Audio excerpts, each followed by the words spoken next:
Hello. Happy Thursday. Is it Thursday?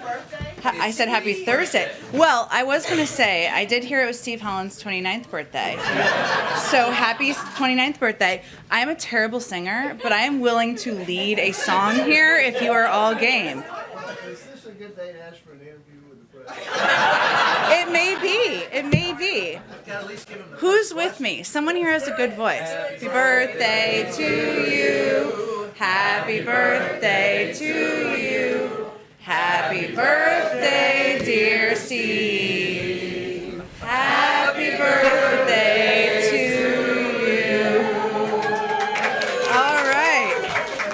I will also note, Brian Karam, excellent voice. I don't know what you do with that, but that's one thing I learned today. Okay, a couple of items for you. Today, as you all know, the president and vice president will meet with Black leaders from top civil rights organizations.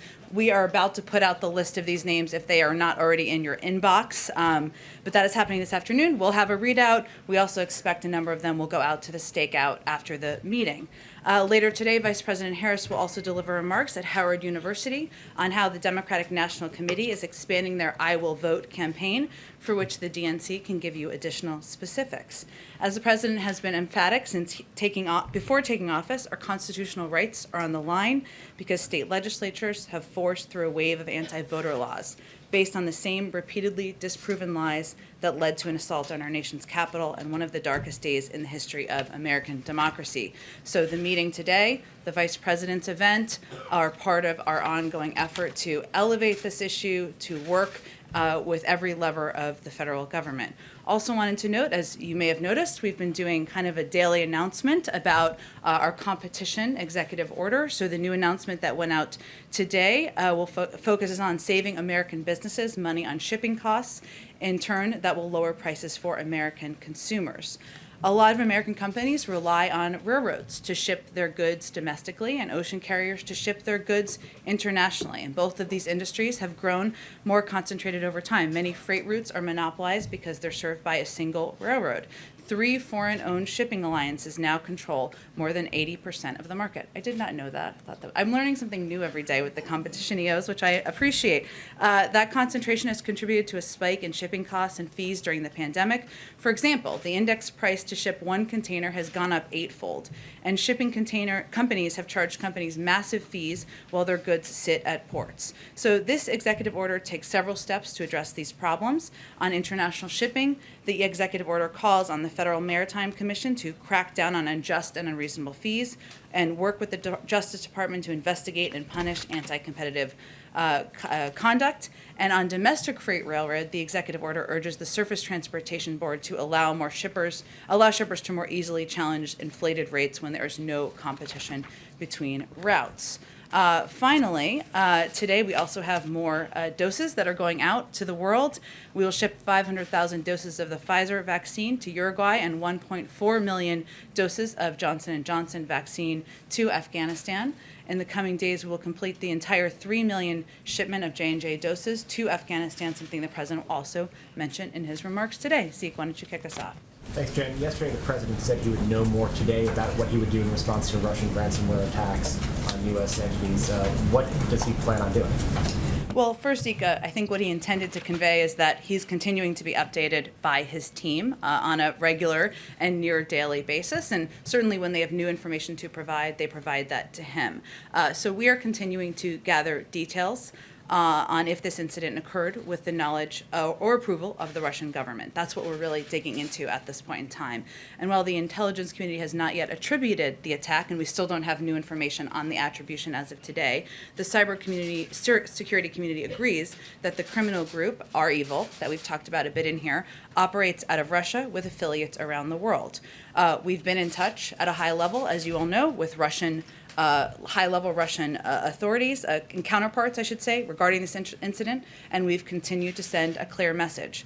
If the Russian government cannot or will not act against criminal actors residing in Russia, we will act. In terms of what we will do, I'm not in a position, of course, to discuss operations. That's not in our interest to preview those, but the president sent a clear message to President Putin. We're continuing to send that clear message in our engagements as well. On Afghanistan, on the SIV process, Any updates on the administration's efforts to find a third country to host processing of those visas, as well as can you confirm the administration is adding additional staff to help vet those applicants? And how long will that take, and how is the administration going to address security concerns among those who are applying for visas here? Sure. Well, one of the areas the president will talk about in his remarks this afternoon is certainly ensuring that we are taking care of Afghan nationals who worked side by side with U.S. forces and the SIV applicants, as you noted, including interpreters and translators. So we have already dramatically accelerated the processing time for special immigrant visas to bring them to the United States. We're working closely with Congress. We're continuing to work closely with Congress to change the authorizing legislation so that we can streamline the process for approving visas, even when they are in a third country, and we have stood up an operation to physically relocate thousands of these Afghans and their families before the U.S. military mission concludes so that they can wait safely outside of Afghanistan. That operation has identified U.S. facilities outside of the continental United States as well as third countries. Because of security reasons, we're not going to outline in detail at this point where those are, but I can confirm that we will be conducting flights of our Afghan allies to these locations in August, so of course in advance of the timeline of bringing our troops home. And then, we're going to hear from the president later, but is it an acceptable outcome for the president if Kabul were to fall to the Taliban? I mean, that's widely predicted by experts, including the U.S. government, as a potential outcome here of the U.S. withdrawal. Is that an acceptable outcome for the president? Well, firstly, let me say the reason the president is speaking to all of you and the American public today is because he views this as an opportunity to once again communicate to the American people the security challenges he inherited in Afghanistan and affirm why he made the decision he made in April to withdraw our troops and end our involvement in the war. And the question fundamentally facing him was, after 20 years, was he going to commit more American troops to a civil war in Afghanistan? And if we look back 20 years ago, which many people in this room covered when Steve was 9 years old, I'll just by math, we did what we wanted to do, which was we got the terrorists who attacked us on 9/11. We delivered justice to Osama bin Laden. We degraded al-Qaeda's capacity to the point they did not present an active threat to our homeland. He made the decision after a clear-eyed assessment, in part because he's never seen there to be a military end to this war, and also because as we came into office, we had an agreed-to timeline. After May 1st, the uptick in violence was coming this summer. The status quo was not sustainable, and we are still continuing to support diplomatically through security assistance, humanitarian assistance, the ongoing efforts in Afghanistan, including a political negotiation process that's ongoing that we expect the ambassador to continue to return to. So we have always anticipated, Zeke, and the president was very clear about this when he made his speech in April, that there would be an uptick in violence, that there would be an uptick in turmoil on the ground. We knew that, and we knew the security situation would become more difficult. But he made the decision in part because if you look back at recent history, in 2011, the NATO allies and partners agreed that we would end our combat mission by 2014. In 2014, some argued for one more year, so we kept fighting, kept taking casualties. If we did not make the decision we did, there would have been severe consequences. That's why he made it. Do you believe Go ahead. Oh, go ahead, Steve. Do you believe it's still possible that the Afghan security forces can repel the Taliban? Well, certainly, as we expected, the Afghan National Defense and Security Forces are now under real pressure, and that was certainly a part of the discussion the president had with Afghan leaders just 2 weeks ago. And we're going to continue to provide funding and ensure they have capacity to maintain the Air Force. And I would remind you that even since we engaged together with our NATO allies and partners, we have trained and equipped nearly 300,000 currently serving members of the Afghan National Defense and Security Forces. And one of the clear messages that the president sent directly in the meeting he had, and he will continue to convey, is that it is now time for them to be in the lead. They are in the lead as we pull our troops back, and we will continue to support them with security assistance and ongoing training. And we have continue to have the authorities that we've long had through our withdrawal later this summer. And separately, do you have an update on Haiti, the search for the killers of the president there? I don't have an extensive update, I will say, Steve. We continue to be engaged, of course, in touch through a range of channels, but we don't have updates at this point. The Haitian authorities are, of course, leading the investigation, which is, of course, in its early stages. We're ready and willing to support Haitian authorities, but we're going to let the investigation play out. Follow up on Haiti, please. Go ahead. What is this administration doing in the midst of this assassination to stand up the Haitian democracy in the midst of this? What is this administration doing? Well, first I would say that it is our view, and we continue to call for elections to happen this year, and we believe they should proceed. We know that free and fair elections will facilitate a peaceful transfer of power to a newly elected president, and we certainly continue to support Haiti's democratic institutions. We will call on all political parties, civil society, and stakeholders to work together in the wake of the tragedy and echo the acting prime minister's call for calm. We have not received an official request for assistance, a formal request, but we stand ready to receive that when it comes in. I've got to move on, April, because we have limited time. Go ahead, Jeff. Go ahead, Jeff. Is this speech this afternoon by the president considered the final word by the White House, at least as America's longest war draws down? Or does the president plan to mark this in some other way when all of the troops are out? Well, Jeff, I would say that we are, the president will continue to update the American people as commander-in-chief, why he's making choices that are in our national security interests. Today is an example of that. And today is an opportunity to communicate again why he made the decision he made, and communicate again why it's in our interests. So I'm not going to rule out if he will or won't speak on Afghanistan in the future. In terms of plans for the end, for our men and women coming back, I don't have anything to preview, but we're not going to have a mission accomplished moment in this regard. It's a 20-year war that has not been won militarily. We are proud of the men and women who have served, incredibly grateful. The president will note that in his remarks today, how grateful he is for their service and the families who have sacrificed over the last 20 years. And we will continue to press for a political outcome and a political solution. But beyond that, I think we're going to continue to look for ways to communicate why we make the choices we make. You mentioned mission accomplished. Has this mission not been accomplished? Well, I would say we did exactly what we wanted to do. What I was referring to, Jeff, is we're not having a moment of celebration. We're having a moment where we feel it's in our national security interest to bring our men and women serving home. And we feel it's in our national security interest for Afghan forces to be in the lead. We did exactly what we intended to do, and certainly that is something, thanks to the leadership of our military, we have achieved. However, there is not benefit, in our view, in continuing to fight this war militarily. Go ahead. Thank you, Jen. If the military withdrawal is 90% complete at this point, why wait until August to finish that? Is there an effort to stall because of this situation and because of the conditions that are worsening? I would say, Rachel, that is under the purview of the Department of Defense, and they're bringing our troops home in a way that is keeps them safe. We have not had a single casualty, as I think everyone has noted, and we will continue to keep that as our priority. But in terms of the operational timeline, speed is safety, but we also want to manage our withdrawal in a way that protects our service members, make sure that we are conducting our drawdown in a way that keeps that as a top priority. And just a quick follow-up, is the administration considering granting visas to vulnerable women in the region, including prominent activists, politicians, or journalists? We maintain a range of contingencies and plan for a range of operational options, but I don't have anything to preview on that front. Go ahead. Jen, thank you. If it turns out that the Afghan forces are not equipped and the Taliban has a complete takeover, would the president consider sending U.S. troops back into Afghanistan? I'm not going to get into a hypothetical. Go ahead. Another Go ahead. question on something you briefly mentioned yesterday. The president said he would deliver a message to Putin, which he already did last month. So when he said that yesterday, did he mean he has a new message for Putin? And under what circumstances will he deliver that? I think in the context of the Q&A, he meant I'm not going to provide to you an update of the briefing I just received. But he said said he had a message to deliver. But that was the context of how he answered that question. Go ahead, Jackie. Thanks.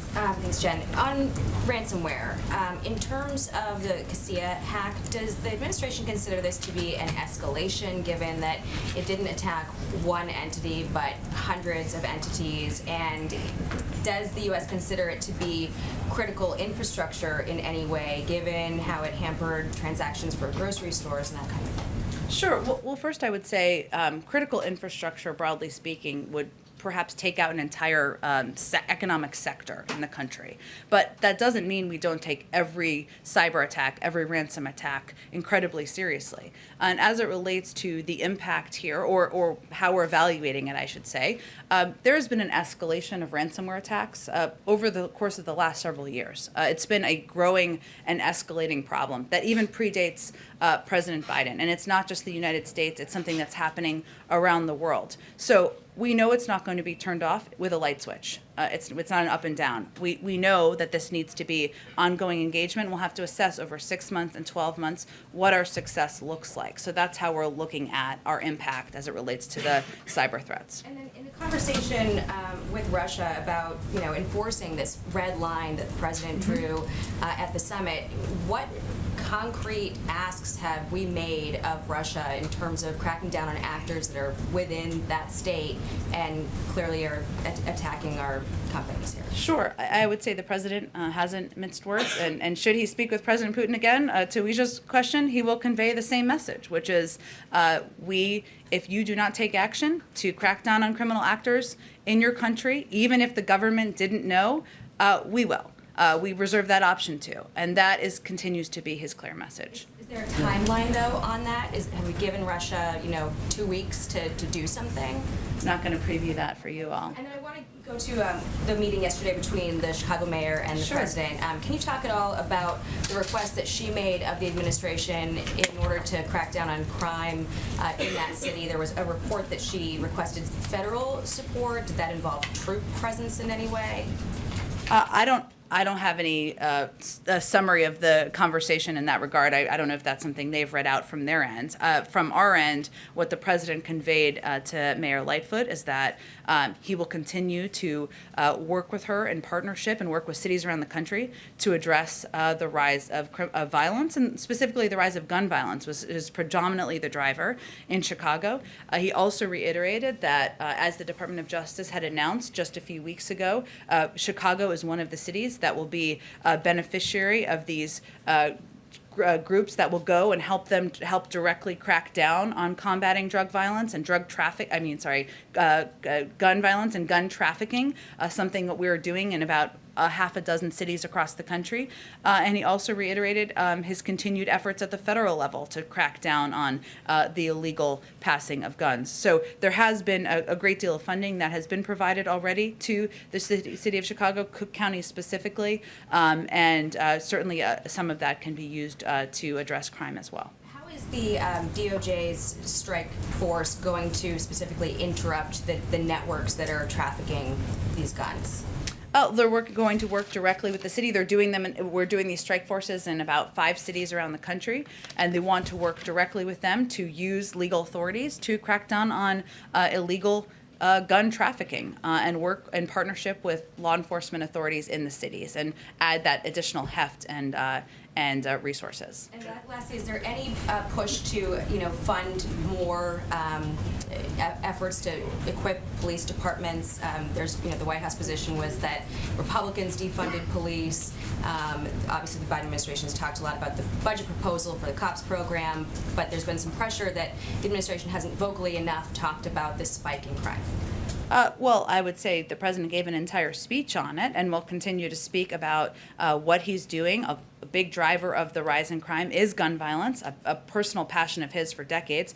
I will say that there are a number of components. I know you referenced the budget, but the president called for a $300 million increase in funding for the COPS program. That's up from $237 million in the last budget passed by President Trump to $537 million. And he also calls for an increase of $753 million over 2021 levels to federal law enforcement agencies. It includes ATF, the Bureau of Alcohol, Tobacco, Firearms, and explosives. It also includes a $10.2 billion, an increase of $465 million over 2021 enacted for the FBI. Go ahead, Steve. You're back on Haiti just for a second, Jen. Sure. Are you in a position to describe or detail some of the assistance the U.S. is standing ready to offer Haiti if asked? I think we have to wait to see what their formal request is, and we stand ready to respond rapidly to whatever their needs are on the ground. But they are the best equipped to assess that. Can you describe how the president views security and stability in Haiti vis-a-vis American interests today? And I ask that because there's a clip of the president in 1994 when he was a senator comparing the situation in Haiti to the then ongoing Bosnian War, in which he said something to the effect of, he called it a god-awful thing to say, but he said Haiti could sink into the Caribbean Sea or rise 300 feet in the air, and it wouldn't matter to American interests. Does he stand by that view today, or has he changed his view on Haiti? Well, I would say first the fact that he is now sitting as President of the United States. He issued a statement in his voice yesterday about the horrific killing of the president, and he's made clear to the administration officials that we stand ready to assist in any way they need, whether it's in the investigation or other federal assistance we can offer from here. Sends you a clear message about his care and concern for the people of Haiti. Go ahead, Kelly. The administration and the president has in some way included in the calculus on Afghanistan the American public's view that it's time to bring U.S. forces home.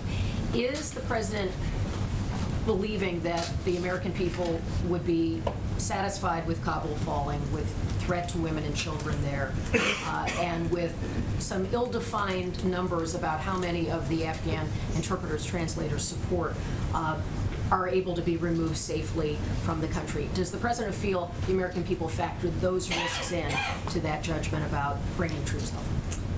Look, I think at the end of the day, Kelly, the president feels that the American people elected him to serve as commander-in-chief, make decisions that are in our national interest. It doesn't mean they're always easy, and it doesn't mean there aren't drawbacks to the decisions that he makes. But he is not going to ask another generation of kids to go and serve in Afghanistan in a war that he does not feel can be won militarily. And that is the core driver of his decision here. On our evil, quickly, you mentioned that it's now the assessment of the administration that they were responsible and that part of their criminal enterprise is working outside of Russia. You mentioned that the U.S. is in touch with high-level Russian entities. Mm-hmm. Is there also outreach to specific locations where our cyber resources know their actors are at work? Is that happening as well? Well, I use that context because I think it's important for people to understand that even though the cybersecurity community has assessed it was our evil, we know they operate in different parts of the world. So even as we're directing and we're having a conversation largely about Russia's knowledge, we as we assess and before we make an official assessment by the United States government, we look at that. But certainly as concerns arise, we'd certainly be in touch with countries as relevant, of course. Yeah. Can you go ahead. Thanks. On voting rights, the Supreme Court's upheld the voting laws in Arizona. Democrats don't have the votes to pass the latest voting rights bill. What specifically can the president and the White House do to increase voting access without filibuster reform? Well, first I would say that, there are a number of announcements being made by the Democratic National Committee today, which is most appropriate for them to address that the Vice President will be elevating. You've also seen that we've taken steps from our Department of Justice to use legal action where relevant and where the law allows for, to push back on and take action in states where where legislation is making it more difficult or where laws are making it more difficult for people to vote. We also believe very much that empowering and engaging activists and creating a grassroots movement, something that the Vice President is continuing to play a very prominent and prevalent role in doing, is also a part of how we're going to work to fight legislation and fight actions to suppress voters around the country. So certainly the president would love to sign a piece of voting rights legislation into law. He looks forward to doing that. But he also knows that there are a number of levers from the federal government that we should continue to use, and he's not waiting to have the legislation on his desk. One more on the Olympics. Fans have been banned from attending the Summer Games. Is it your assessment this is still safe for U.S. athletes, and has there been a determination on whether the First Lady will be attending? Sure. Well, I would say the president supports the Tokyo Olympic Games and the public health measures necessary to protect athletes, staff, and spectators. He has pride in the U.S. athletes who have trained for the Tokyo Games and will be competing in the best traditions of the Olympic spirit. The government of Japan has stressed that public health remains a central priority as they host the games, or they prepare to host the games, and we've stayed in close contact with the Japanese government throughout the planning process and on related public health measures. So we're well aware of the careful preparations, including the public health measures necessary to protect athletes, staff, and spectators that the government and international committee has undertaken, which is why, as we've said, we support the games moving forward. In terms of the First Lady, we're still assessing the feasibility of the First Lady attending, and our advance team arrives in Tokyo later this week. Jen, can you clarify one point, please, Sure. on Afghanistan? And I guess it's off of Kelly's question, but you said that you all met many times and there was a decision process in drawing down our presence in Afghanistan, yes? That we met many times? I'm not sure what you mean by that. Well, you have discussed this, there is a plan in place. So the question naturally is whether or not, at the end of the day, you're accepting the fact or the possibility that the Taliban could indeed take over Afghanistan. Well, Brian, I again will refer you to intelligence assessments and the fact that the president asked for a clear-eyed assessment at the beginning of this process. And what I can convey to you clearly is why he made the decision. That's also what he'll be delivering an entire speech on just this afternoon. Okay, we got to go on. Go ahead, Mike. Again, Afghanistan. Sure. You and I and a lot of the people in this room will remember early 2009 when the vice president, expressed his opposition to the way that war was being conducted, and his efforts to try to pull back then. He largely hasn't changed his position over the time, if anything, gotten more opposed to it. I guess at the end of the day, does the president think this war was worth it? And will he tell the American people that today, what he thinks about the worth of having conducted this 2-decade war? Well, I think what you'll hear the president talk about today is one, of course, that he is proud of the men and women who served, and he is grateful to the sacrifices that have been made over the last 20 years. He will also reiterate, as I've talked about a little bit, the fact that he believes the United States did what we went to Afghanistan to do. Get the terrorists who attacked us on 9/11, deliver justice to Osama bin Laden, root out the terrorist threat so that Afghanistan could never be used as a base from which to attack the United States and our allies. And he also will talk about what he's done, what we've done as a country to help prepare and assist and provide security assistance and humanitarian assistance to the military in Afghanistan, but also to the people of Afghanistan. But what you'll also hear him say, which I think is important for the American people to hear, is that there would have been significant consequences had we chosen not to bring our troops home. In April, if he had instead announced that the United States was going back on this agreement made, the U.S. and allied forces remaining in Afghanistan for the foreseeable future, the Taliban would have begun to target our forces. The status quo was not an option. Those are difficult decisions you make as commander-in-chief. So you are right. His view has been for a decade or more consistently that he does not feel this is a war that can be won militarily. He does still believe and support the people of Afghanistan, the future of the government of Afghanistan. He supports a political process, something that our ambassador is continuing to engage in, and he will continue to provide and advocate for providing, and he can make this decision as president, humanitarian and security assistance to the people there. So this is not a speech that is going to give a grade. This is a speech that's going to explain clearly to the American people why he made the decision, what the consequences would have been, what assistance we're going to continue to provide, how we're going to help the brave interpreters, translators who served alongside our forces, and also what the counterterrorism factors are here, including the changing threat from Afghanistan, but including the need to take our CT resources, counterterrorism resources, and put them in parts of the world where we have the largest threat. That is no longer Afghanistan. That is other parts of the world, whether it is Syria, Yemen, Somalia, North Africa. That is where al-Qaeda and ISIS is greater. And that's where, as commander-in-chief, he needs to put our resources. Is it fair to say that he thinks this should have been done a decade ago? I think his view is well publicly known.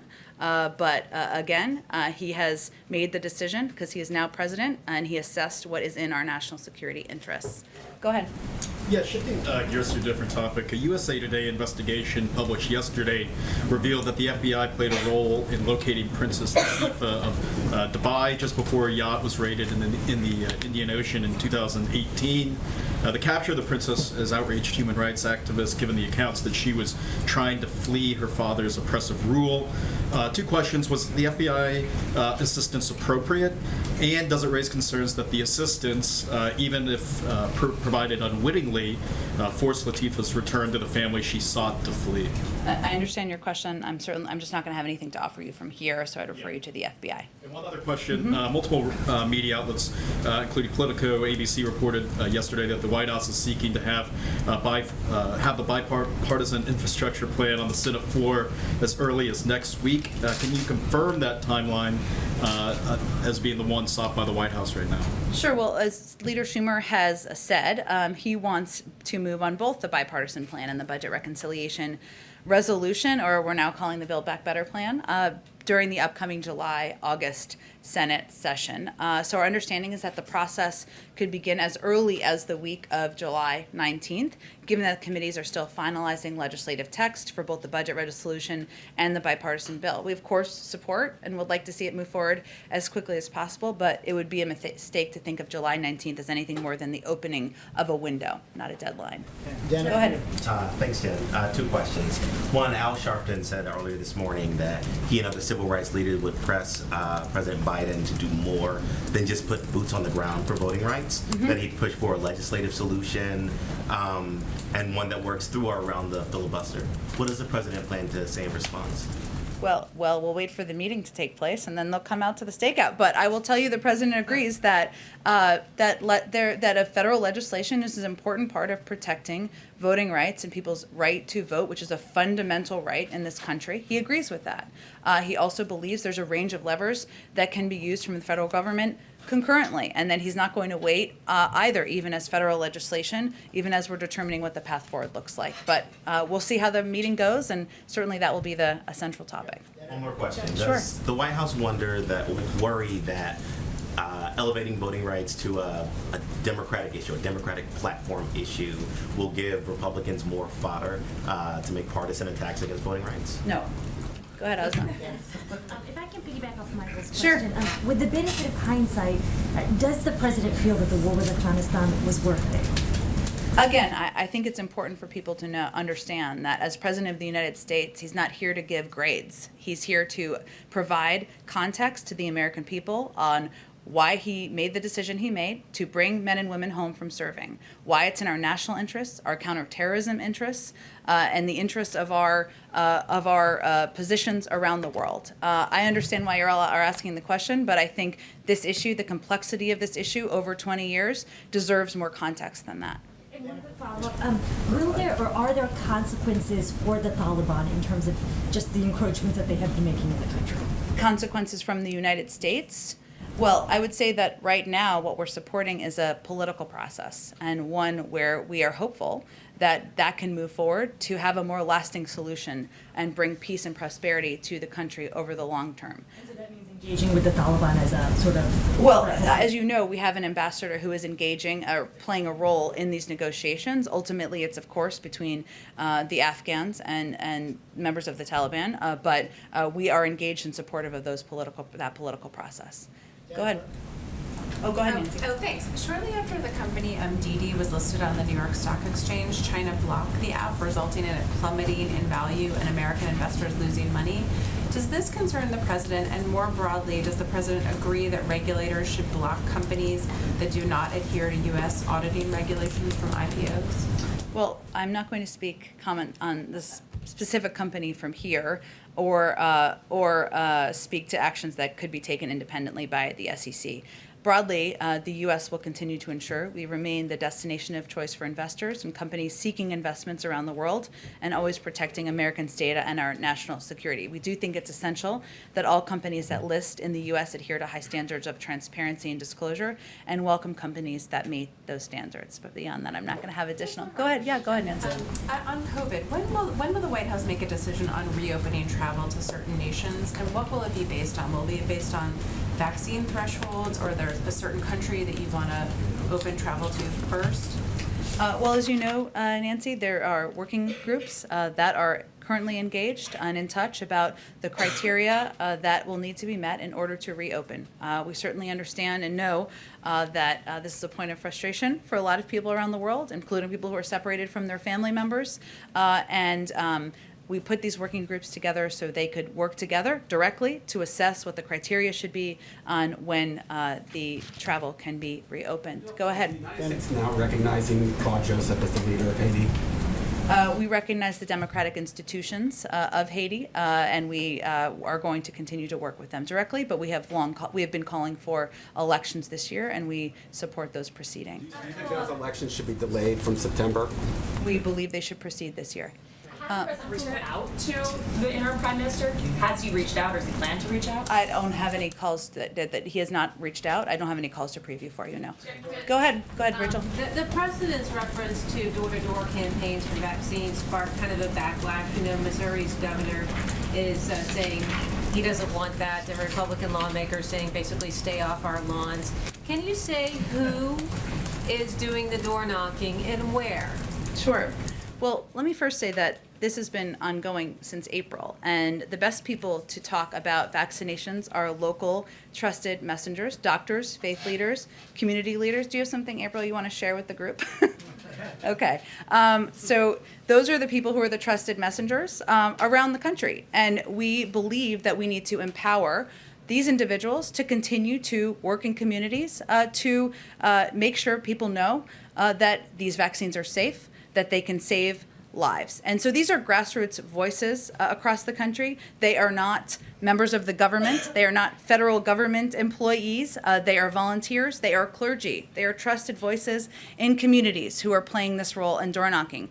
And this is one of the tactics that we've used over the last couple of months, but we've seen, so it's not the only factor, but I would say that we've seen in some states, Alabama, the adult vaccination rate increased by 3.9%. 149,000 additional adults got their first dose in June. In Florida, the adult vaccination rate increased by 4.4%. In Georgia, the adult vaccination rate increased by 3.5%. So in our view, this is a way to engage and empower local activists, trusted members of the community. Is it working, and who are these volunteers reaching other than, say, shut-ins? Because people don't even have to get off their couches to see who's at their door these days. Well, that's fair, depending on the technology in your house, I suppose. But I think what's important for people to know, and I appreciate you asking the question, is that the federal government does not have a database of who's been vaccinated. That is not our role. We don't maintain a database along those lines, and we have no plans to. We do know where there are rates of vaccination across the country, and we know, as I just listed in some of the data, that there are tactics that are powerful and impactful. And so I will say the thing that is a bit frustrating to us is that when people are critical of these tactics, it's really a disservice to the country and to the doctors, faith leaders, community leaders, and others who are working to get people vaccinated. This is about saving lives and ending this pandemic. Go ahead. Was that me? Oh, go ahead, Yamiche. Yeah, go ahead. I'm sorry, and then I'll go to you right in front of her. Go ahead, Yamiche. So my two questions. The first is, you've said over and over again that the United States believes elections should happen in Haiti this year. Yeah. People in Haiti are so scared they can't leave their homes, they can't go to the grocery store. How does the United States think elections can happen when people are too afraid to even go to their front doors? Well, Yamiche, first, we understand and see the trauma that obviously the horrific killing of just 30. I understand that. I didn't say anything otherwise, but I'm saying what's happened over the last 36 hours.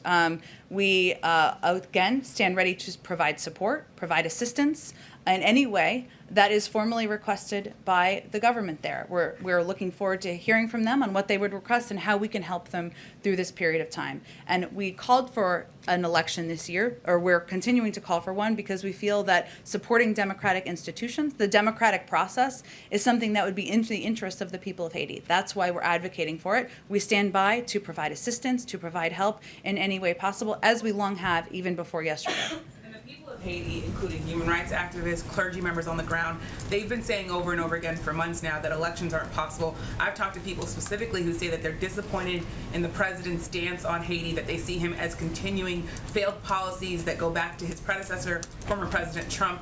What's the president's response to Haitians who say they are disappointed in him and they don't think that he's really listening to their cries, which are saying that that elections cannot happen? I would say that the message to the people of Haiti is we stand with you. We want to provide assistance, whether that is assistance requested by the government or assistance that is needed for the people of the country to prosper in the future. And that is the president's view. Go ahead. And we're going to have to keep going. Go ahead. Go ahead. Go ahead. Go ahead. Okay. Yeah, right now on Haiti, I know. Oh, I'm sorry. I'll come back to you. I apologize. Go ahead. Right now there are two politicians who are claiming in Haiti the role of Prime Minister, Claude Joseph and Ariel Henry. How does the U.S. think that this impasse should be resolved, and are you worried that it could lead to further instability? Well, first, we continue to support Haiti's democratic institutions, and we have been in touch with the acting prime minister, and we echo his call for calm. But I would again reiterate, that's one of the reasons we have called for elections this year, and we believe that they should proceed. Of course, we are worried about and closely monitoring the security situation, the stability in Haiti, and understand that even before yesterday, but certainly as a result of yesterday, that is even more of a concern for the people who are living in the country. But right now you are not backing any one of the two. We are calling, we support the institutions, and we are continuing to call for elections this year. Go ahead, Monica. Jen, on voting rights, the president indicated he may tour the nation and talk about that, give a major speech on the topic. That hasn't happened yet. Should we expect it still to take place, or what can you tell us about that? Sure. Well, I would say first that the president felt it was important to meet directly with civil rights leaders and talk to them about how we can work together to continue to push for federal legislation, continue to use every lever in the federal government to make voting more accessible across the country. But certainly he conveyed he wants to speak to the country about voting rights and how he's going to address it moving forward. I don't have any scheduling updates for you today, but he certainly plans to continues to plan to do that, I should say. Still the plan. Okay. Yep. Oh, I'm sorry. Go ahead. Go ahead. I apologize. Thank you. Thank you. There are hurt feelings among government officials in Taipei after the White House COVID team posted and then deleted a tweet that had an image of Taiwan's flag along those of other nations getting vaccine doses from the United States. Was this tweet a mistake in the first place? And if not, then why was the tweet deleted? So this was an honest mistake that was made by the team handling graphics and social media and should not in any way be viewed as a shift in official U.S. policy. When we recognized the mistake, we removed the tweet. So we did exactly as you said. We remain committed to our One China policy based on the Taiwan Relations Act, the 3 joint communiques, and the 6 assurances. Go ahead, in the middle. Go ahead, Eugene. Go ahead. Oh, thanks, Jen. It seems pretty clear And you just got engaged, I think. Random aside, but congratulations. Yes. We're just a lot of news you can use in here. It seems pretty clear that on voting rights, a legislative fix isn't going to happen, right? Like, Republicans have made it clear they're probably not going to get on board. You're not going to get 10 votes. And the president has talked about being open to filibuster reform if it's used kind of too much. And I guess advocates keep asking us to ask you guys, what does that look like? Is there a time period? Because they feel like they're running out of time and they're not seeing a lot of urgency on the president's part. Well, I would say the president is meeting with civil rights leaders today because he feels there is urgency on determining how we can most effectively work together to move voting rights forward, access to voting rights, I guess I should say, forward. And he's an optimist by nature, otherwise he wouldn't be president of the United States. So he continues to believe that there should be a pathway forward for federal legislation. He did say, as you just quoted, he has made comments in that regard, and certainly obstruction and the fact that there is an unwillingness to move forward in making voting more accessible to people across the country is something that he's mindful of, and he believes and has said, and we have said before, could change the conversation in the Senate. We'll see what happens, but he will continue to press for federal legislation moving forward. Oh yeah, go ahead. I've talked to Reverend Sharpton president quite a bit, and one thing that he is really interested in seeing and hearing from the president is a carve-out for voting rights and police reform for the filibuster. Is that something that the White House is going to be pushing for? Is the president calling Joe Manchin and other holdouts on filibuster reform? The president's position hasn't changed. We certainly understand the position of Reverend Sharpton and others, and the president, though, shares their desire, commitment, interest in moving forward on voting rights legislation and moving forward on initiatives across the country that can help make voting more accessible to people across the country. I'm sure they will have a robust discussion today. Go ahead. I have a question about the executive order Sure. on non-compete mandates. Businesses use those mandates because it helps protect their investment in employees. It also helps protect their intellectual property. So will there be any kind of carve-out or anything in this executive order to protect businesses? And what is the White House messages to businesses that are concerned about this executive order? Well, I'm happy to follow up with our team and see if there's anything specifically to your very good question. I will say that the overarching objective with the executive order is to make sure the president is encouraging competition in industries around the country. It doesn't sound right to most people that there are 3 shipping companies that are dominating the market and upping and increasing costs for suppliers, small businesses, people across the country. That doesn't sound right or fair because it isn't. So that's what the president is trying to address. In terms of the specific carve-out you're asking about, I'm happy to ask our team if there's anything more. Go ahead. Just on voting rights, Vice President Harris, as we speak, is announcing a $25 million expansion of the DNC's I Will Vote initiative. This is just one of the examples that that Democratic committees are launching in terms of voter protection. Can you speak about the White House's collaboration with these committees on the strategy? Well, again, I referred specifically to the DNC because it's most appropriate for them. I know the vice president's making this speech, but to outline the specific details, given they're the political arm here, so they can get into all the specific details. But it's just an example of how every lever of the Democratic Party and the federal government is working and looking for ways that we can make voting more accessible around the country. But they'd be the most appropriate entity to outline details. Specifically involved? Were they aware of this strategy? I mean, what was the collaboration between Yes, the two? we're aware of it, but again, they're the political arm, so they're the most appropriate body to outline details. Go ahead. Hi, Jen. Thanks. I wanted to ask you about the global tax negotiations. I know that Secretary Yellen is supposed to be in Italy tomorrow about it. Can the White House credibly guarantee to its counterparties in that agreement that you can get something through the Senate and the U.S. will actually be able to enact the legislation that the deal requires? Well, that's something we've proposed, and we're going to continue to press on. And this agreement wouldn't be the case, wouldn't be happening without the leadership of the United States, of Secretary Yellen, and others in the government. So certainly it is very much our desire, our interest, and our commitment to deliver on that promise. I think you're going to have to gather in a moment here. Go ahead, one more. Okay. You may have seen yesterday the former president filed a class action lawsuit against 3 social media companies, and one of the targets as part of that lawsuit is Section 230 of the Communications Decency Act. He would like to see that particular aspect of the law ruled unconstitutional. In January of last year, Joe Biden, when he was running for president, spoke to the New York Times, and he said Section 230 should be revoked immediately. Does he stand by the comments that he made to the New York Times last year? I have not spoken with him about Section 230. I remember those comments, and I remember the New York Times article. I'm happy to venture to do exactly that. I will say that as it relates to these lawsuits, it's certainly a decision for the platforms to make. I think it's safe to say that the president spends a lot less time obsessing over social media than the former president. With that, thank you, everyone. Happy birthday, Steve.